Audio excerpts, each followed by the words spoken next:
Ayatollah Ali খামেনির জানাজা নিয়ে বাংলাদেশের আলেমদের ভিতরে মতবিরোধ দেখা যাচ্ছে শুধুমাত্র একটা কারণে।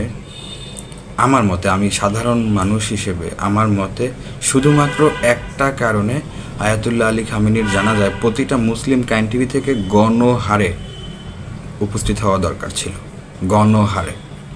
আর সেই কারণটা হলো, তিনি সুন্নি বা শিয়ার জন্য যুদ্ধ করতেছিলেন না, তিনি যুদ্ধ করতেছিলেন ইসলামের জন্য যুদ্ধ করতেছিলেন, কাফেরদের সাথে, ইসলামের শত্রুদের সাথে। তিনি যুদ্ধ করেই প্রাণ হারিয়েছেন এবং শিয়া ও সুন্নির জন্য তিনি যুদ্ধ করেন নাই। তিনি চেয়েছেন মুসলিমদের যাতে শক্তি বৃদ্ধি হয়। আমাদের মতো দেশের তো আসলে ওইসব দেশের সাথে পাঙ্গা নেওয়ার ক্ষমতা এখন আমরা রাখি না। যারা রাখে তাদেরকেও আমরা আসলে কেন যেন বাঙালি মানতে পারি না। কিছু কিছু মানুষ ভাইরাল ইস্যু নিয়ে কথা বলে ভাইরাল হতে চায়। আমি বুঝি না মানুষের এত নেশা কেন। যাই হোক, আমার যদি সামর্থ্য থাকতো আমি নিজে সেখানে উপস্থিত হতাম, সেই সামর্থ্য আমার নাই।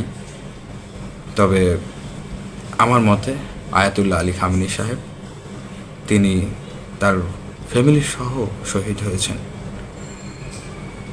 এরকম সাহসও আমাদের আসলে হয়তো নাই।